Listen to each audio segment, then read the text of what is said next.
Okay, good afternoon. Welcome, everyone. Thank you so much for joining us for a quick town hall for our families in our community. My name is Erin Kane. I have the privilege of serving as the superintendent of schools for Douglas County School District. The theme of today's parent town hall is safety and security, mental health updates, and future planning. So here's what the next hour is going to look like. We're going to provide some updates around safety and security and mental health in our school district by our fantastic staff members who are in charge of these areas. I will then take safety and security specific questions so that we can get Safety and Security Director Johnny Grusing to his school where he needs to go do a drill. And then I will go through some future planning slides. And at the end, we will take all other questions regarding mental health and regarding anything I may have discussed or anything else about our school district. We will do everything we can to leave as much time as possible for your questions so that we can get through as many of your questions as possible. So to kick us off here, I'm going to introduce Deputy Superintendent Danelle Hyatt so that she can introduce her amazing team who are in charge of the areas of safety and security and mental health in our school district. So Danelle, with that, I'm going to hand it over to you to introduce your team. Thanks so much, Erin. As Erin said, my name is Danelle Hyatt. I serve as Deputy Superintendent here in the Douglas County School District, and I have the opportunities to lead the Student Support Services Department. And there are many different teams that fall within the Student Support Services Department. And I'm going to introduce 3 of those teams to you this afternoon as they will be taking the lead in the conversation related to safety and security. So we have Mr. Johnny Grusing. He is the Director of Safety and Security here in the Douglas County School District. We've got Dr. Kelly Smith. She is the Director of Health, Wellness, and Prevention. And Dr. Stephanie Crawford. She is the Director of Mental Health. And so this is a fabulous team. We had the opportunity to give an update on this really critically important topic to our Board of Education during their study session in September. And so this is our opportunity to inform all of you about this critical work that's happening in our district. So with that, I'll turn it over to Mr. Grusing. Go ahead, Johnny. Hi, thank you, Danelle. So let's go ahead and move to the next slide. Our safety and security team here for the district consists of myself, a deputy director, 2 area managers who oversee the schools. That's elementary, middle, and high. We have 4 patrol units, our 9 dispatch slots. We're still trying to fill a couple. Our tech team, which is the system specialists, and finally our campus security. And campus security are in all of our high schools and middle schools. Next slide. So we hire a lot of former law enforcement. A lot of these guys and girls bring us a lot of experience because they want to keep our kids safe, and we do as much learning from them as they do from us. Next slide. We have these 3 missions. Yeah, you can go ahead and thumb through those. Is prevention, the hardening of the schools, and the response. So the prevention piece, I've really teamed with Dr. Crawford and Dr. Smith on their 2 units, and we've kind of become almost 1 unit in helping prevent students from going down what we call a harmful or violent pathway. Hardening is what we're doing to keep your school buildings safe, and even through our drills, we're hardening to make sure that we are protecting our students in the buildings themselves best we can. The response is with our law enforcement partners, and they did a lot of advanced training this summer, came back and taught us what they learned, and it's impressive. Next one. So if you want to thumb through these, in taking the job, I've done a lot of assessments this year with best practices from other school districts and found there's a lot of different aspects to safety and security, which is why we're teaming up with these, not only other departments, but with each principal on site and with our local law enforcement partners. Go ahead. So I did spend 25 years in the FBI prior to coming here, and Superintendent Kane handled a lot of calls this summer, especially after Uvalde, wondering what we're doing to keep our schools safe. I did a lot of research with my former colleagues And we kind of went back to the basics. That's that middle picture of the FBI over 100 years keeps assessing, like the district does, of how we can do things better each year. And the simple things, the simple techniques usually work the best. We spent a lot of time in the FBI looking for missing or lost children. And I knew from there, even prior to coming here, that schools are a very safe place for our kids. Next slide. So not only just saying it, but in fielding and Aaron handed me some of the calls of concerned parents and even some concerned teachers about what school safety would look like this year. Our team did a lot of research, and these are just some of the different resources that we looked at to see where are our kids safest and where are our staff the safest. Next slide. So in looking just at our students, this is from the Department of Public Health. The opposite is where they're very unsafe. And again, I saw this working law enforcement for a long time.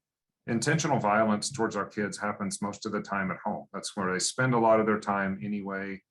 Also around a car. So that's over 80% of the time. And if you look down this graph, near the bottom, really the very bottom is at our schools. And I spoke with another superintendent who's a friend of mine from a long time, and he said, well, it's because we don't make it fair. We control access. We have all this training, and we do all these steps to make sure that we're keeping our students safe versus these other public places. Next slide. Is a kind of a little fun that I have with our teachers and principals each year is I have to give them a quiz. Everybody loves to take quizzes. I'm being sarcastic there. I ask them what the most dangerous job in the country is, and go ahead and click it. Only people that have watched reality TV can guess that it's a lumberjack, and click the next two. In reality, the least dangerous jobs in the country starts with a computer programmer. You're not having to interact with people at all. But the second least dangerous job in the country is being a teacher. And this is the US Bureau of Labor and Statistics for last year. And again, it has a lot to do with training, controlled access, who we hire, the environment that they're in. My wife's been a teacher. My mom was a teacher. I come from a family of teachers, and there's no place I'd rather have my family be. Go ahead and click one more. I also did a little research on what's the best county to live in the country, and US News and World Report ranks each county based on 100 factors. We have over 5,000 counties in the US, and we're in between 4 and 5 each year. The reason that I do this to our staff is they have to be or feel like they're stable, and they actually are, to provide the services to the kids that we need, our students. Next slide. So these are some of the resources. You can just click through this, prevention methods, and go on to the next one. I'm working with our law enforcement, our teams with inside, but also with our principals. Each school is unique. As you look at Douglas County, there's a north and a south building. It has challenges that other schools don't. So on the prevention piece, we're looking one student at a time to make sure I work with the principal, with mental health, with even the families, to make sure the students are where they need to be. And click one more. The response we leave to our SROs, and the training that they brought back from this summer is fantastic. Next slide. Basically the message we're preaching to our schools each year is locked and closed doors. We're testing them when we go around the middle schools, the high schools, and the elementaries to make sure each teacher knows his or her door locks and is closed. Once that happens, the kids are safe. And there's been study after study that's shown that. So we're helping them assess their safety and even pushing that safety down to them. Next slide. And you can click all the way through this, about 5 or 6. It's just the teams that we're working with to try to keep your students and your staff and even visitors safe. There's one more in our schools. We in the FBI, we call it a task force approach, and it's all of us working as a unit. Go ahead. We're doing a lot of project updates with the county commissioners have graciously given us a lot of money to enhance the security. You'll see like the radio signals, the training of our law enforcement, those sorts of things. And then we also have from the 2018 bond, a lot of projects that we're just wrapping up to help keep our students safe as well. Go ahead. we're also looking at new options. But what we have to do is make sure that we are keeping all of our schools safe. We're not trying to keep one school safer than another. So when some new technology comes in, I get together with my boss, Danelle, with our teams, and we see it as it comes in, trying to keep everyone safe and not just one school over another. Go ahead. And then like I've got to head out to yet another drill, but I try to make drills somewhat fun, even though they're redundant, but our teachers, our students, they participate well, they take them seriously, but they also provide the students some sort of levity to where they can, understand that this is training, it's for a purpose, but whether it's lollipops they hand out or allow them to read a book, they can also do something in the meantime. I think that's it for me. Go ahead and see the next slide. Yep, that's the mental health. I'm actually going to pause us here, if I may. So Johnny, if you can go back to your last slide. And I just really want to brag on our safety and security team for a few minutes. It is amazing what they are able to do across all of our schools in Douglas County, all of our charter schools, as well as all of our neighborhood schools and magnet schools. The safety team goes out and they perform drills with the staff to include law enforcement. Law enforcement is always directly involved, so they are as familiar with our buildings as Johnny and his team are. I'm going to change the plan a little bit. I thought I'd pause here to see if anyone has any questions specific to safety and security, so we can get Johnny off to his drills, and then we'll carry on with mental health in a few minutes. So are there any questions specific to safety and security? And Allison and Ann are helping us field questions. Allison, go ahead. We do have a couple. What is the thought around waiting to enter versus engage a threat? Is there a possibility of arming staff after them passing testing and ongoing training, since we don't have SROs in each school all day? Aaron, do you want to handle that one? I know you've had that question. Sure. Our current policy in our district, we have our SROs in our schools. We also have, Johnny has his patrol folks that also go and walk through our schools. At this time, we do not feel like it is necessary to have additional armed staff in our buildings, as we partnered with law enforcement. A big part of this is also the response piece and making sure that law enforcement understands exactly what they might be walking into. That's a really huge part of it. So at this time, there are no plans to arm teachers, arm staff, anything like that.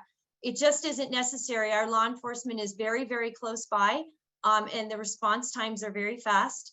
And we have more SRO support today than we have ever had. In fact, Johnny could probably share the number of SROs, but it's an extraordinarily large number. And we are really grateful for their partnership, because they're able to be in our schools with our kids. Johnny, is there anything you want to add to that? No, that's well said, Aaron. And again, my goal is to be prevention minded. And we spend a lot of our resources making sure that we are interrupting that pathway of violence before it even gets to our door. And I'd be happy to talk with anybody offline on what we're doing there.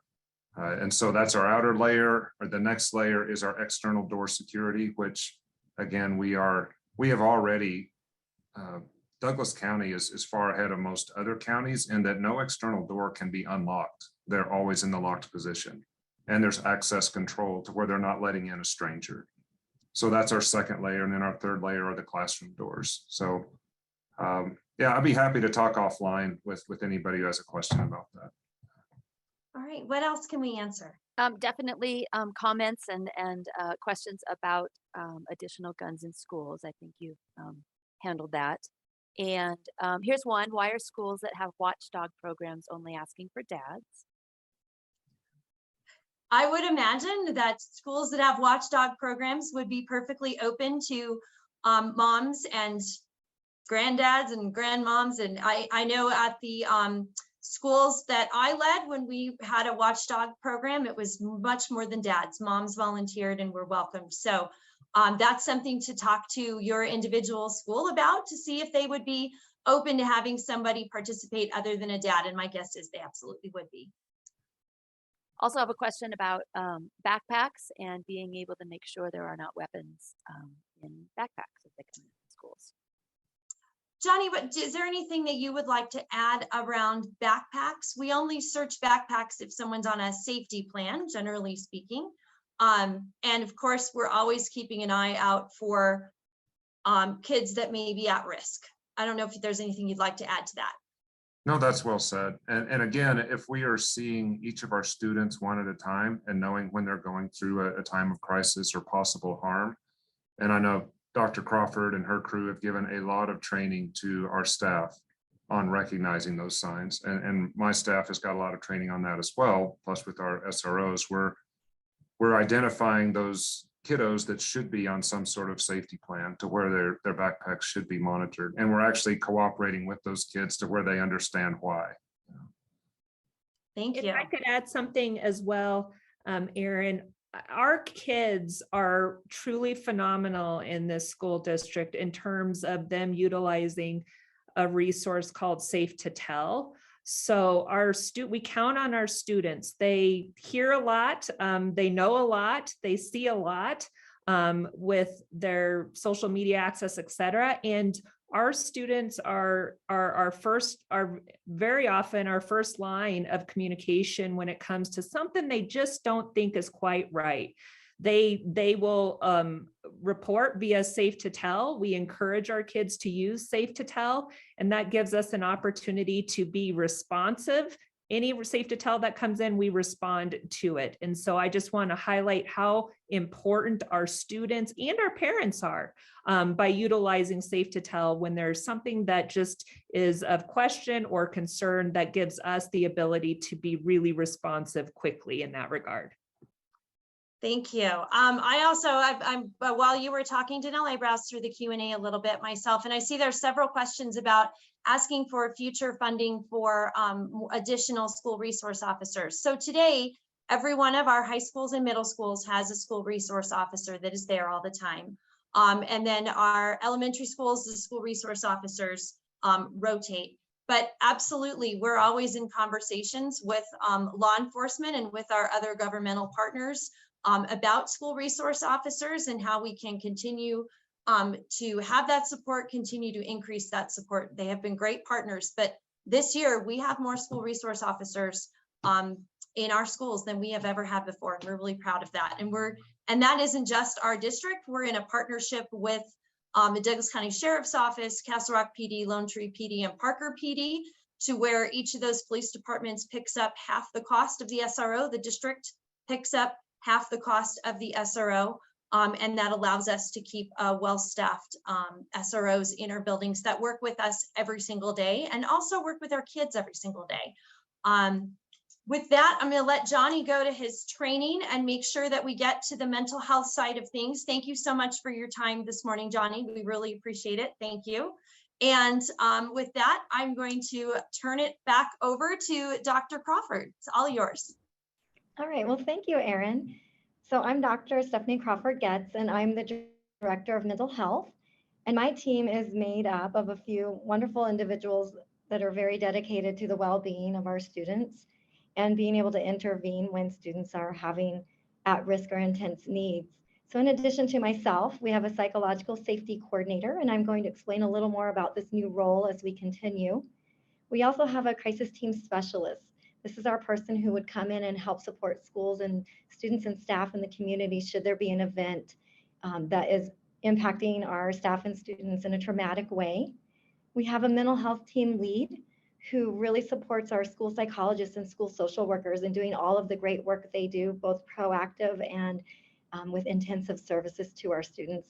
And then we have a data specialist. This is a person who receives all of our safety reports and is making sure that they are archived correctly and they are forwarded to correct people when they need more attention. So we're very lucky to have a person doing that important work. So we can go to the next slide.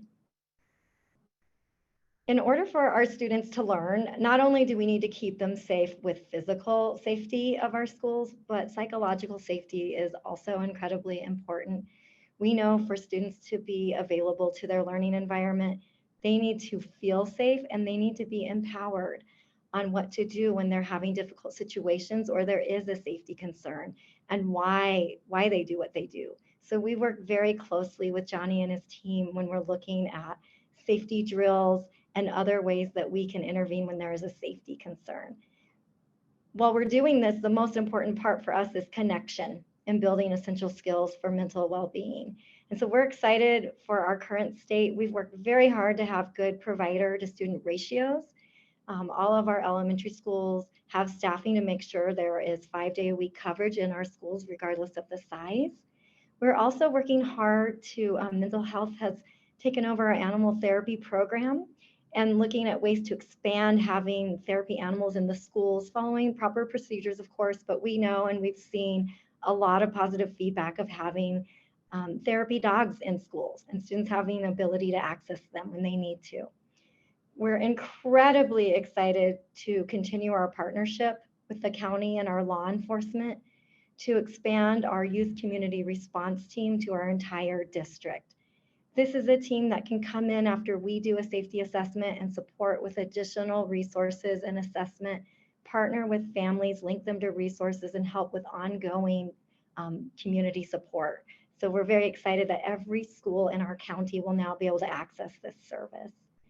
And we have been doing our Handle with Care program. This is a trauma-informed program. It's incredibly simple. Whenever there is an officer in the home and they make a handle with care notice to our district, that's all we know at our schools is please handle our students with care. We don't need to know any of the other details. We just need to know that we will be sensitive and we will support that student and meet them where they are, whether that's giving them space to just take extra time on their work or providing them a place to have breakfast and some rest. We will meet them where they're at. Additionally, we are looking for ways to always recruit and retain our mental health professionals. And one of those is making sure we have really great training programs in place. So we are in the accreditation process for our school psychology internship programs. We're part of a consortium. And this is a process where people know exactly what they're going to get from our program. We will attract a lot of great talent, and this will help us keep and continue to attract talent by providing this great training to them. All right, we can go to the next slide. So we have a new role this school year. It's incredibly important, our psychological safety coordinator. This is one person who is dedicated to our psychological safety work. And this person facilitates in the areas of both assessment, support, and professional development. So anytime there's a safety assessment going on, this person's available to consult or go and help with that assessment.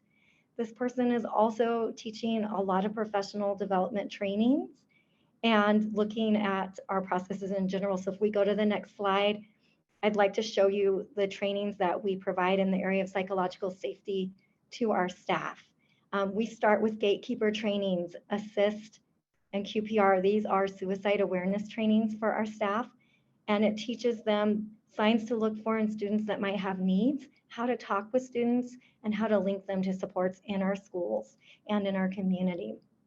We also provide training to our mental health providers, our counselors, school psychologists, and school social workers on how to properly assess if there is a student referred for harm to themselves, or threat assessments if they are exhibiting that they might be harming someone else.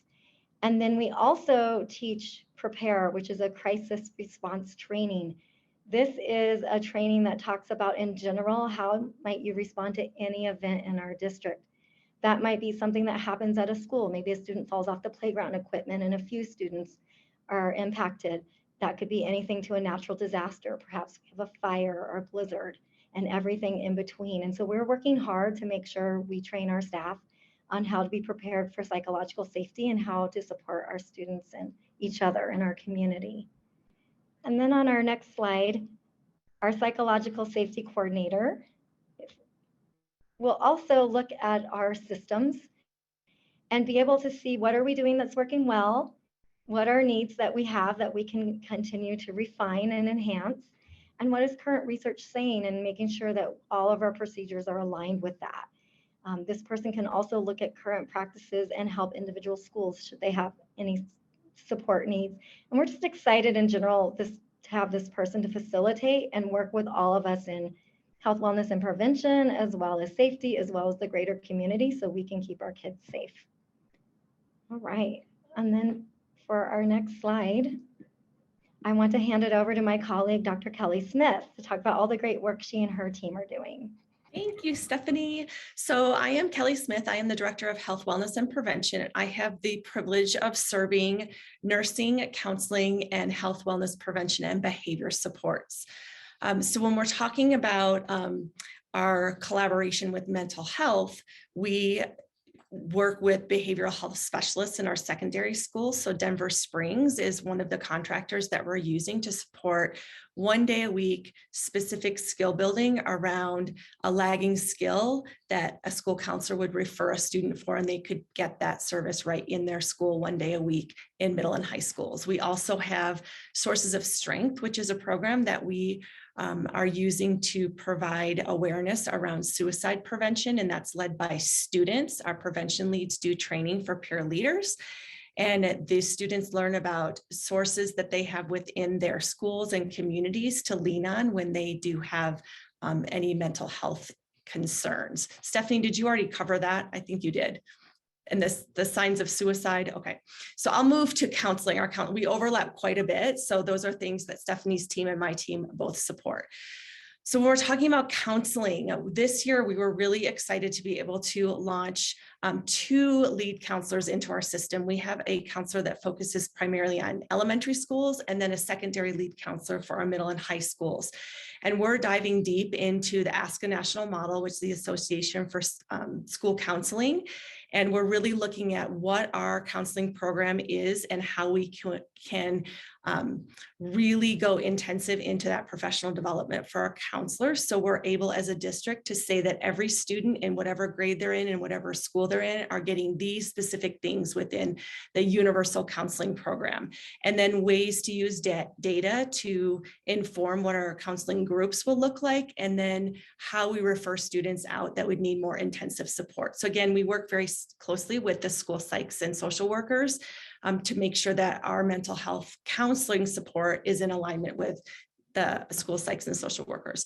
So I just talked a little bit about Denver Springs, that intern short-term therapy. Sources of Strength, we have that in our middle and high schools.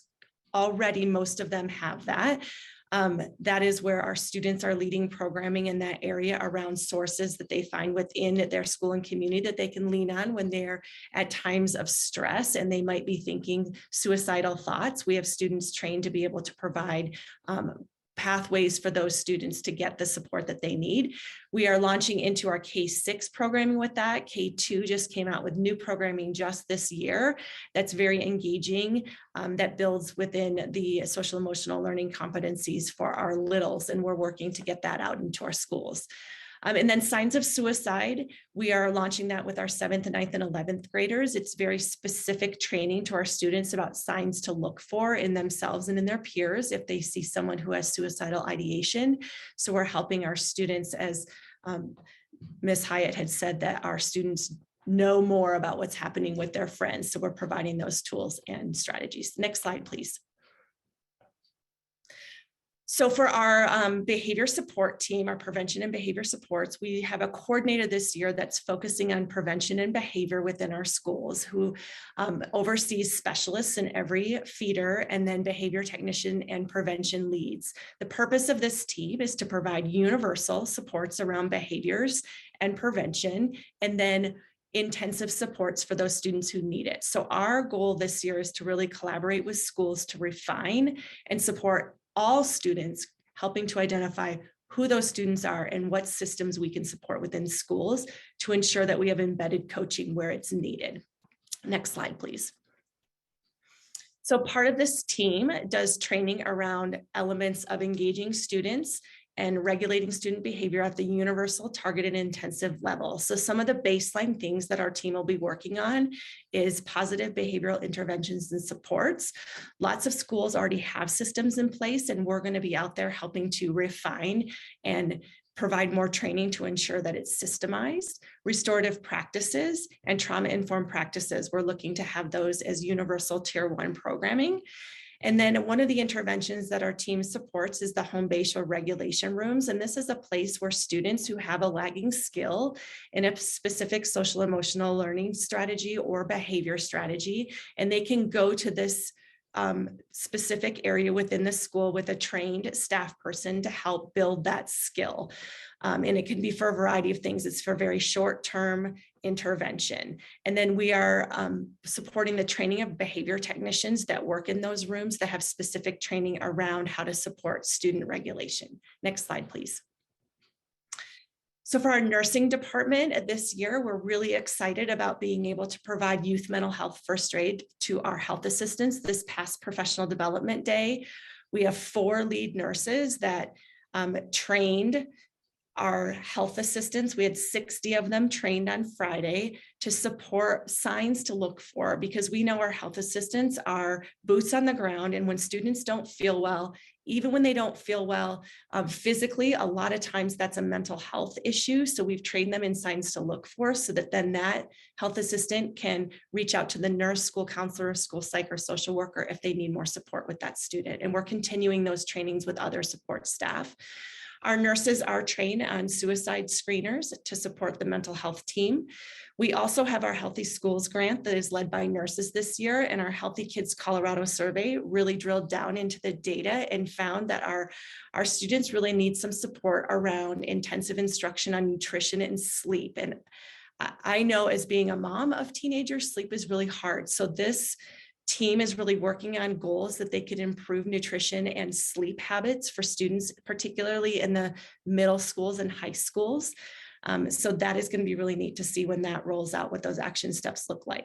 We also are including nurses on our problem-solving team. So when students are brought up as needing more support than our tier 1 support, then our nurses will be part of those conversations to look at attendance and wellness and health plans.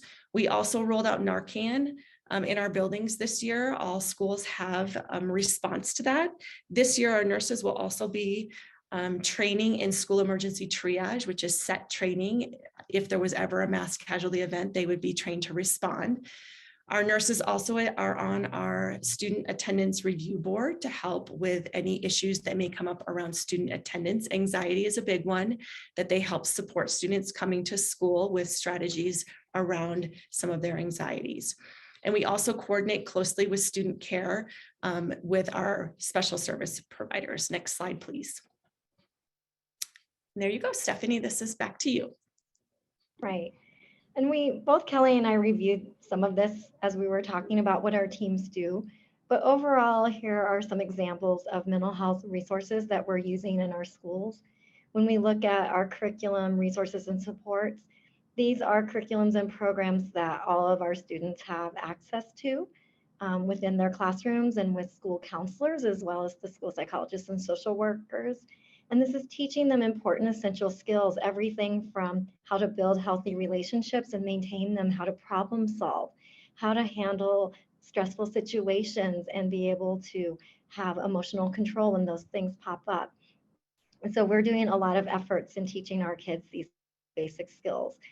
We're really excited about our SMARTS curriculum. It's executive functioning. We all know as parents and staff, it's so important for our kids to know how to initiate tasks, be able to plan them out and be able to complete tasks, as well as those emotional regulation skills, all embedded into their functioning.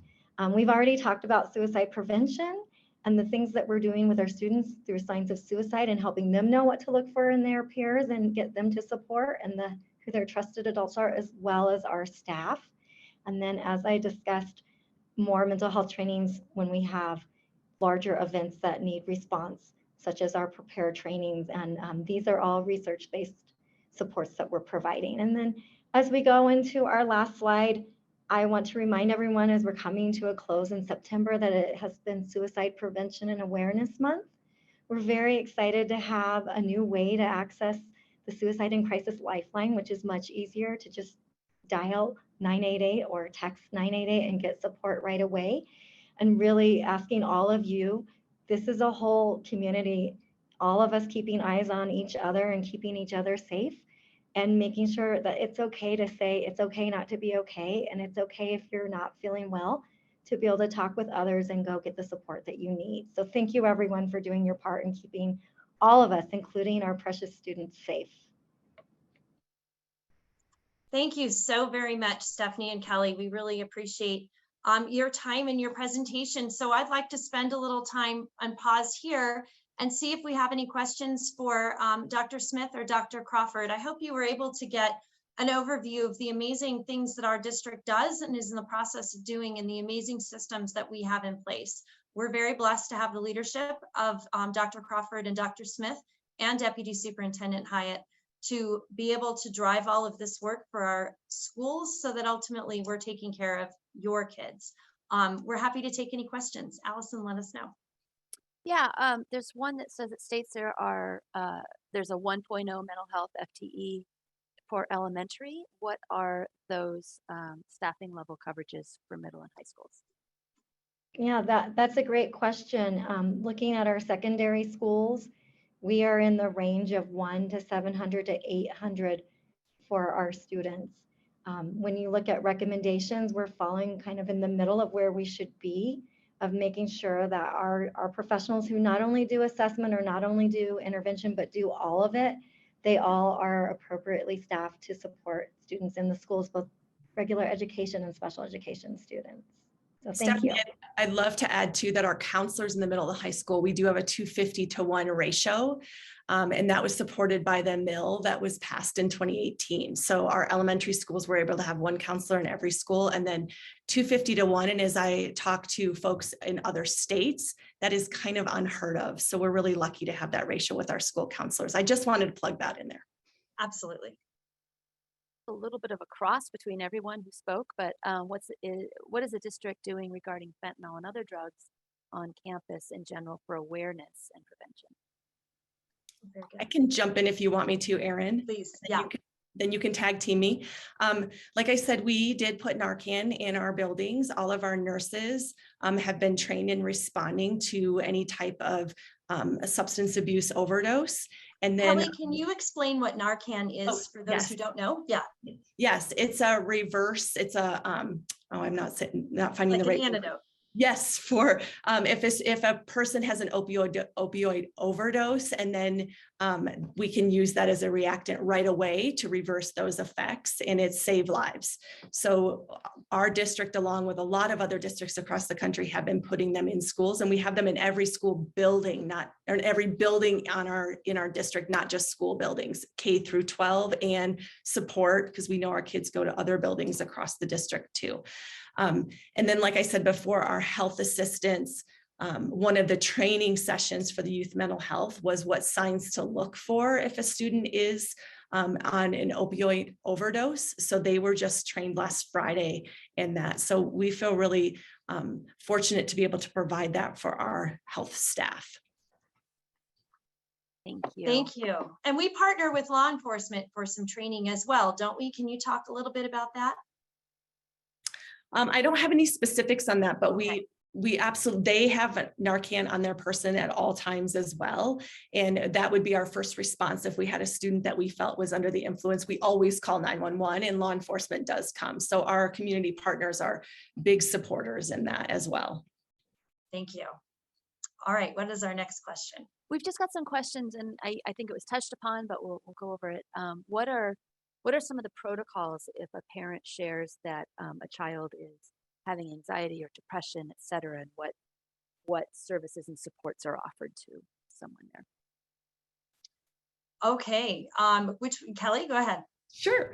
That is something that we've seen across. As a former building principal, parents would a lot of times reach out, particularly to the school counselor. So our school counselors are definitely folks that can take that conversation and provide, whether they see that it would be some support within the school building, and then they have a laundry list of referrals within our community partners to help get students the support that they need. But schools are absolutely the right place for parents to reach out.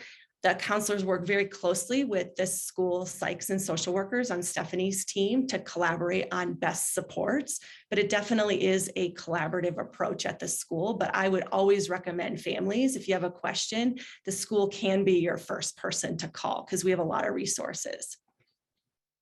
Great. And then another question I think we should touch on is that a child's friend is harming themselves, and who and how can they, who can they talk to, how, et cetera?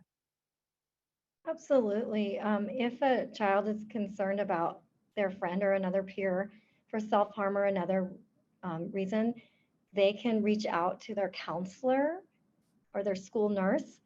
If they are already linked to a school psychologist or social worker, that's another wonderful trusted adult that they could reach out to.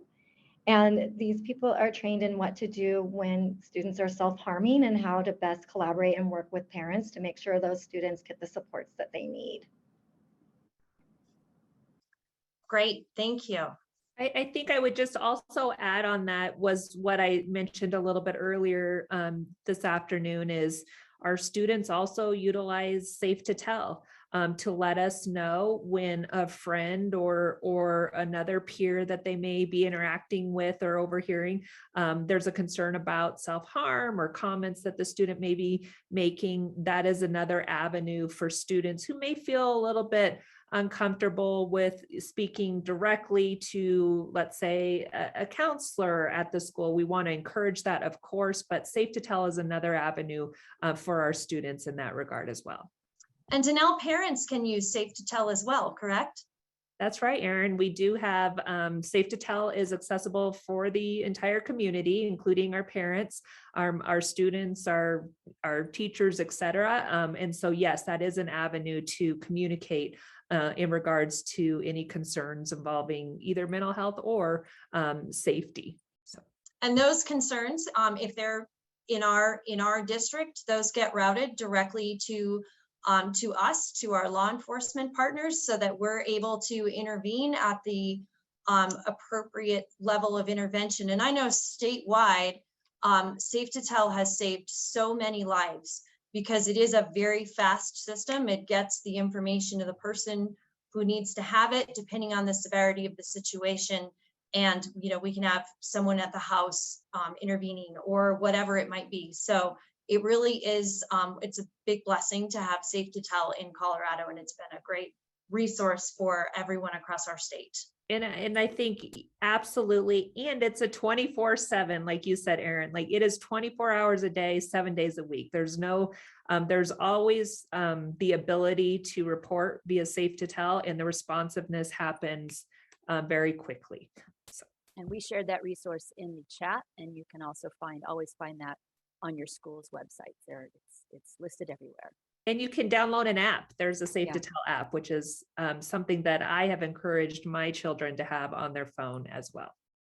This is an interesting question that asks about what kind of training high school coaches may be receiving for mental health, suicide prevention, particularly when there's an injury, just with the pressures on those student athletes, et cetera.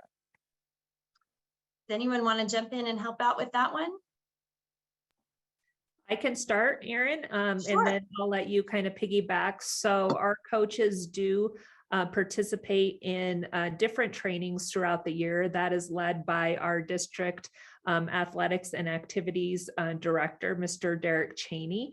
And so they are also, they go through a number of different trainings to help equip them with the resources and the strategies in working to support our student athletes or our students that are involved in different activities. And so that is another focus of support, and one in which we're continuing to reflect and work with our coaches in terms of what their needs are. Go ahead, Erin. I was just going to add that part of our training as a whole district is looking for, is knowing what signs to look for and how to report. And our coaches are part of that infrastructure as well. And of course, many of our coaches are also teachers in our district. So they're also receiving the great professional development around mental health and well-being that our teaching staff is receiving. So we're always looking to target exactly what individual schools need as far as their population and what their students need in particular, so that we can make sure that we can come in and support their specific needs as well. Appreciate that question.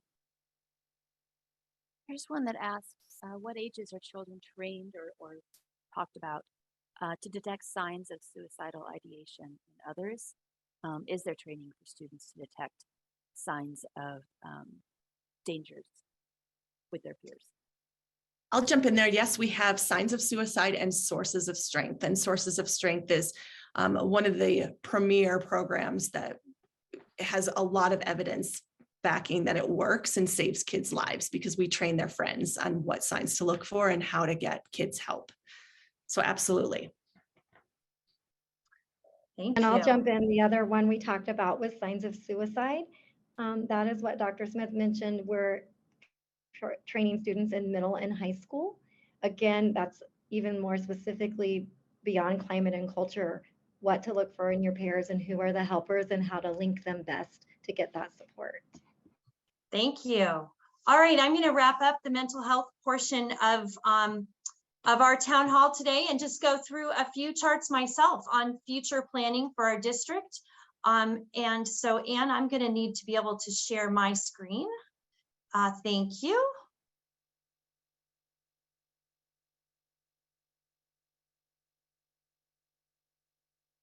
All right, so I will just take a couple of minutes, but I'd just like to provide a few words on kind of our direction and in terms of what we're planning as we look forward to our district's future. Our academic priorities for this school year include a lot of the things that Dr. Smith and Dr. Crawford covered, because it's all wrapped up, right? It's all wrapped up in the success of our kids. Our academic priorities include literacy, essential skills for success. So that really is wrapped up into the work that Dr. Smith and Dr. Crawford do, where we're really working with our kids on those essential skills like resiliency and perseverance and collaboration and communication, how to get back up after you've failed, how to be able to just recover and continue to move forward. Our kids need those skills very much, and that's all part of what we're working on in our district. Data-driven professional learning communities. So we're working on making sure that our schools, and they all are doing such a phenomenal job, where our schools are really looking at specific data to see where our kids have gaps and where they need to grow.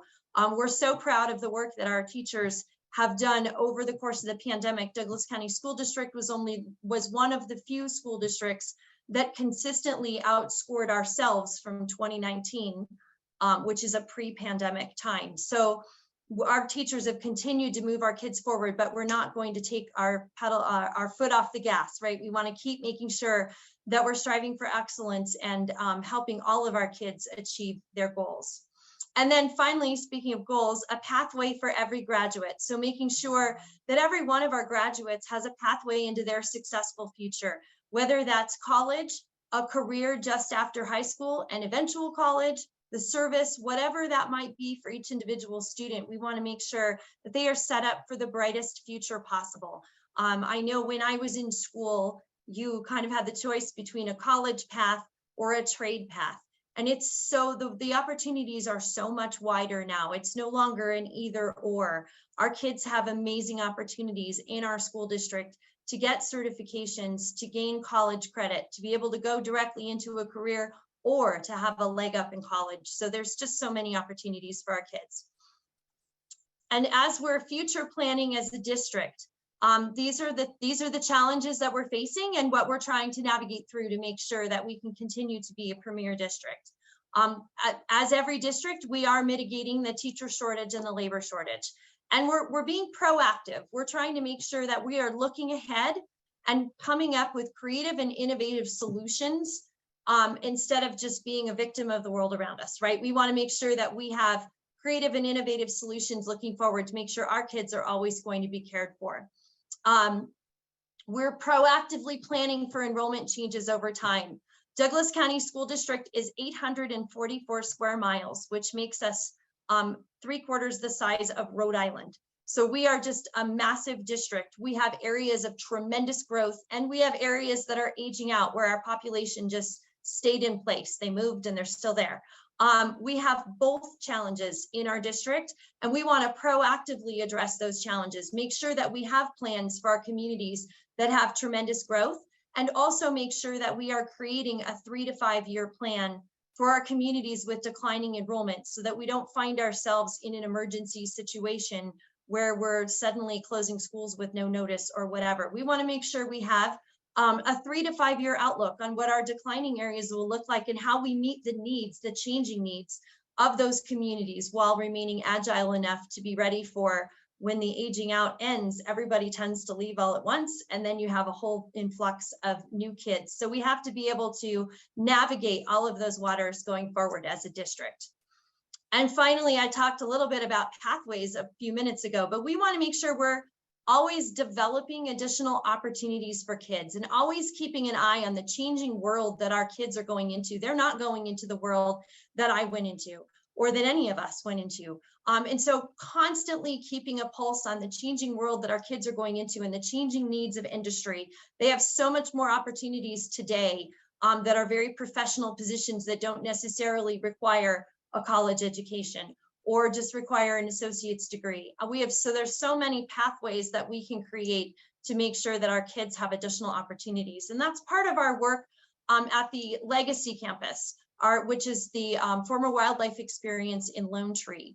The district was able to purchase that building for a very, very low price so that we could go in and remodel it to make opportunities for our kids in areas like aviation, certified nursing assistant, EMT, EMS, culinary, advanced manufacturing, advanced robotics, all kinds of exciting areas that our kids will be able to access from across our district. But we do have challenges, and many of you have heard me talk about these challenges, and I'm just always going to talk about them because our community needs to understand what our challenges are. Our average teacher salary is the lowest in the metro area. That is a huge challenge for us, and it is a funding challenge. Building new schools is also a challenge for us. Capital funding comes from bond elections, and that's the only way that we have to build new schools for our explosive growth areas. On the competitive teacher pay side, this graph shows you a little bit about how funding works across our metro area. And the funding differential for Douglas County really is in the local mill levy override. That's the light gray on the top of these bars. And you can see that we are underfunded compared to Cherry Creek by about $2,000 a student, which is $124 million a year for our 64,000 students. And that's why we aren't able to pay competitively. And we need to be able to find a way to pay competitively so we can hold on to our teachers. With this nationwide teacher shortage, if we lose someone, it is now much harder to replace them than it was even 2 years ago or 4 years ago. And finally, we're always keeping an eye on fiscal responsibility and making sure that as a district, we are being as responsible as we possibly can with our taxpayer dollars. Of our total salaries and benefits, only 1% goes to central administration. And honestly, when you think of central administration, you have to think of the folks that we're just presenting today, the people that are supporting the great work going on in our schools. And only 4% of our salaries and benefits goes to principals and assistant principals in our schools. So we're truly keeping as much money as we can, as close to your children as we possibly can. And on the growth side, the way we built schools that we have now is through passing bond elections from 1984 all the way through 2006. We passed a bond every 3.5 years on average to build all the school buildings that we have in Douglas County now. We have a total of 89 schools.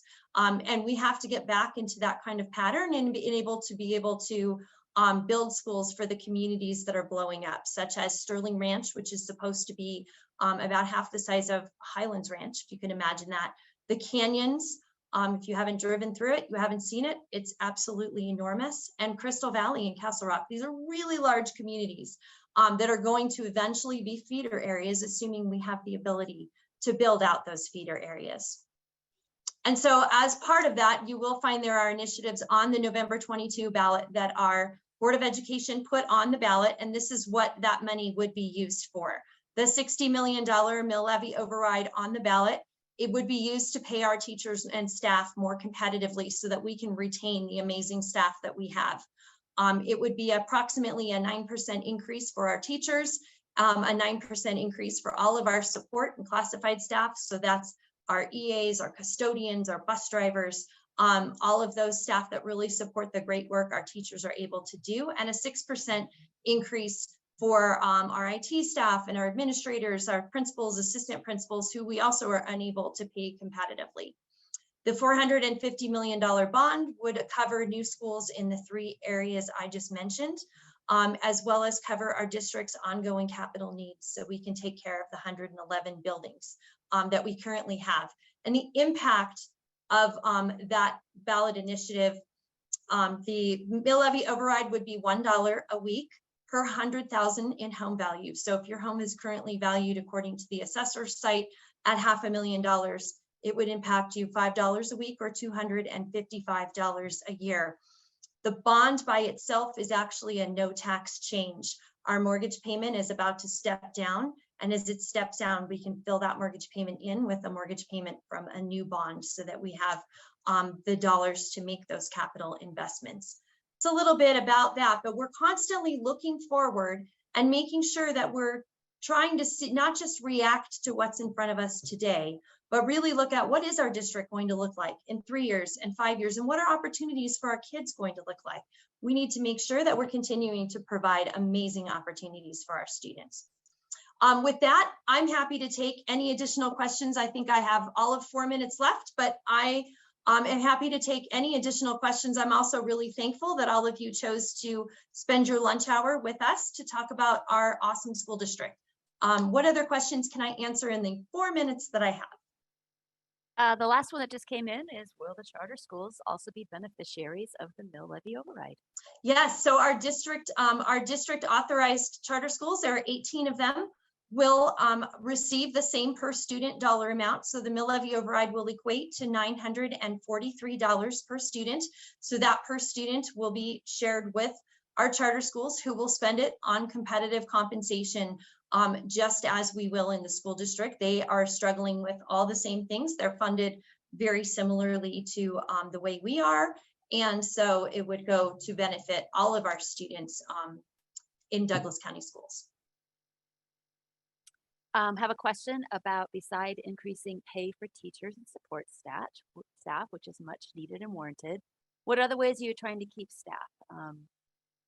There's a long list of things, but showing, respect, voice at the table, all the things. We're working on a lot of things to be able to keep staff. One thing we're really working on is climate and culture, and making sure, especially coming off of 2 really, really difficult years in our society, not just because of COVID by itself, but everything that came with it. Our society is very polarized. We've lost the ability, I think, as a society to do things like presume positive intent. And we're in Douglas County, we're trying to ground ourselves around common norms in terms of our climate and culture, to include treating each other well and presuming positive intent always, to make sure that we have a culture where it's safe to make a mistake. And there's no one looking to blame or fire you or what, we're making sure that we've got a supportive culture where we own mistakes because it's safe to make them. So therefore it's easy to own them and fix them. We're also looking to make sure that we're communicating well with each other and with our community, honestly, transparently, with genuine concern. All of us want what's best for our kids, even if we disagree on various aspects. The things we disagree on are incredibly minor compared to what we agree on, which is taking care of our kids. So we're working to develop a really positive climate and culture throughout our district, where our teachers feel like they are being treated like professionals, where they see us fighting for their compensation, because we are. And where we're really trying to make sure that we move as many things and burdens out of the way of our staff as we possibly can, so that they can really focus on our children.